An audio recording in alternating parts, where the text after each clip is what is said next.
Salut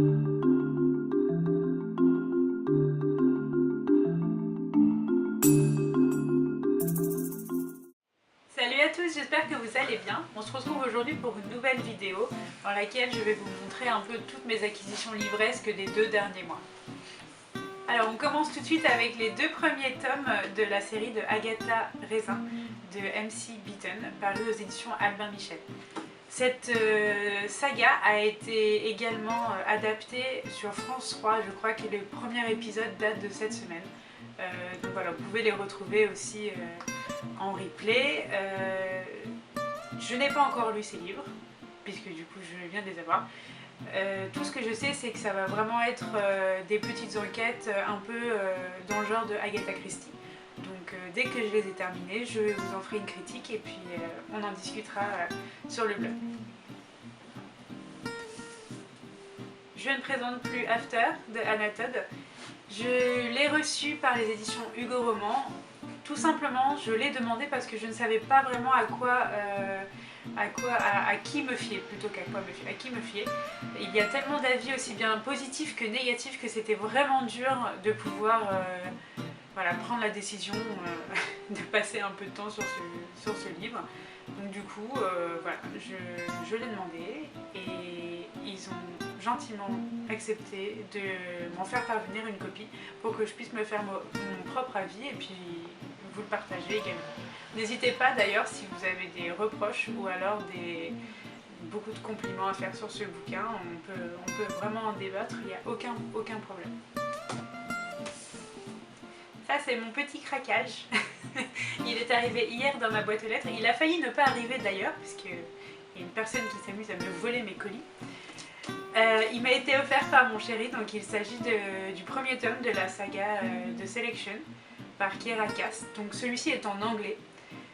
Il est également, c'est exactement la même couverture en français et de mémoire je crois qu'ils sont publiés aux éditions Air Jeunesse. Voilà, je crois que c'est ça. Alors la sélection, si vous ne le connaissez pas, c'est pareil. C'est un peu comme After. Il y a beaucoup de gens qui aiment et beaucoup de gens qui n'aiment pas. Donc pas facile de se faire un avis dans tout ça. Ça va plutôt être un peu dans le genre du bachelor. Où vous allez avoir 35 jeunes filles, hein, je crois que c'est ça. 35 jeunes filles qui doivent rencontrer le prince. Voilà. On verra bien ce que ça donne. Ensuite, des éditions Albin Michel Jeunesse, j'ai reçu Magnetic Island de Fabrice Collin. Je l'ai lu, celui-là je l'ai lu en 3 jours, il est excellent, vraiment excellent. Très facile à lire, un petit peu d'enquête, enquête policière du coup, parce que en fait Sian va découvrir, donc c'est un jeune homme, il va découvrir que sa sœur a disparu. Donc il essaye de convaincre un peu tout le monde en disant mais c'est quoi ce bazar, elle a disparu, pourquoi vous ne faites rien? Je suis sûre qu'il lui est arrivé quelque chose, c'est vraiment bizarre, puisque vous ne voulez rien faire, je vais mener mon enquête moi-même. Et c'est super sympa parce que du coup il va partir un peu en vadrouille, il va pas forcément recourir aux policiers, enfin vraiment c'est vraiment bien fichu. Donc comme je vous disais, pas du tout angoissant, pas du tout anxiogène, voilà. Franchement, il est top. Du coup, la chronique arrivera très rapidement sur le blog. 13 Reasons Why. Celui-là, c'est pareil. Je l'ai lu d'une traite. Il est vraiment top. Je vais pas trop vous en parler parce que j'ai fait une chronique sur le blog qui se penchait plus sur la question du harcèlement plutôt que du livre en lui-même. Et il y a aussi une vidéo qui sera prévue sur les différences entre la série et le bouquin avec ma super caméraman et qui ne le sait pas encore mais elle sera dans la vidéo. Et voilà, donc celui-ci, une vidéo lui sera entièrement consacrée parce que je pense que c'est un sujet très important auquel il faut vraiment accorder toute son attention. Donc celui-ci paru pareil aux éditions Albin Michel. Deuxième craquage, La Cave, pareil, offert par mon chéri. Je ne l'ai pas lu, puisque je l'ai acheté hier. En fait, la fin du mois, c'est un peu la fête du livre à la maison. Donc voilà, en revanche j'ai une amie qui l'a lu et qui m'a dit qu'il était vraiment sympa. Donc c'est un peu sur ses conseils que je me suis décidée à l'acheter. Donc là l'histoire c'est 3 jeunes filles qui vont être enfermées par un espèce de psychopathe dans une cave. Enfin en même temps il faut pas être sain d'esprit pour enfermer des jeunes filles dans une cave. Donc c'est forcément un psychopathe. Du coup... et donc du coup... Super, donc du coup j'ai ma caméraman qui est complètement morte de rire. C'est bon? C'était tellement cash. Non mais en même temps c'est vrai. Faut pas être sain d'esprit. Enfin généralement quand tu es sain d'esprit tu n'enfermes pas les gens quoi. Donc... Trêve de plaisanterie.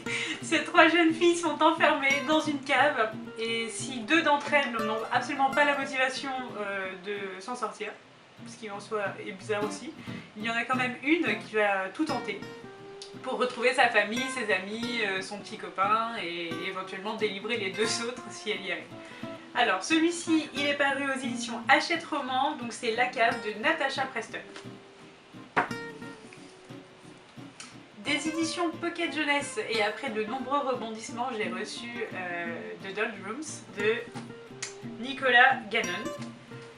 Celui-ci non plus je ne l'ai pas lu et je vais vous expliquer pourquoi, c'est-à-dire que je l'avais reçu hier, sauf que j'ai eu la bonne surprise de ne recevoir que l'enveloppe.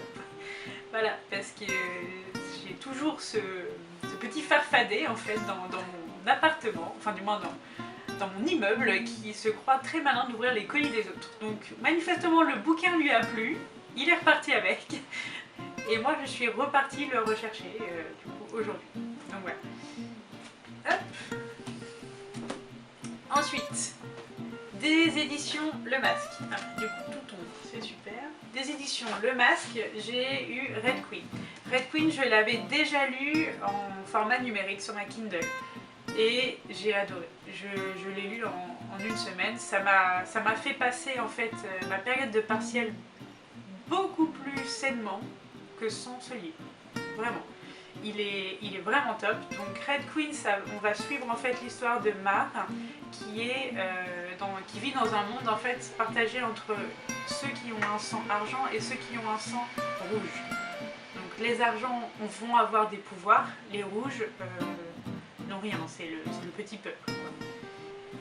Et il va se trouver que, bien qu'ayant un sang rouge, elle va avoir des pouvoirs. Donc voilà, je vous en dis pas plus, parce que celui-ci c'est pareil, il fera l'objet d'une chronique. Et puis il faut pas trop en dévoiler non plus, parce que toute l'intrigue se perd. Donc celui-ci, je vous propose également de vous le faire gagner, parce que je suis trop sympa. Donc voilà. En revanche, petite modification, vous pouvez trouver le tome 1 Red Queen dans ce format-là. Il est également disponible avec cette couverture-là. C'est le même, vraiment, mais il faut le savoir. Hop.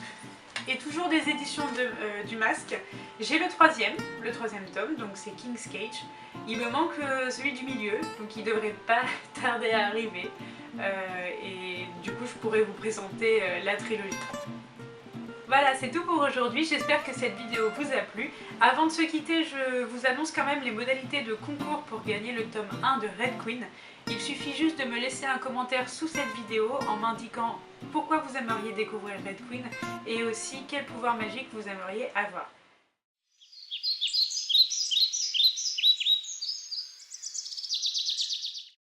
Ensuite, pour tout ce qui est des informations concernant les livres, ne vous inquiétez pas, je vous les mettrai dans la barre d'infos. Et si vous avez des questions, n'hésitez pas à me les poser, je répondrai avec grand plaisir. En attendant, on se retrouve sur le blog pour des chroniques et je vous dis à bientôt. Salut, salut!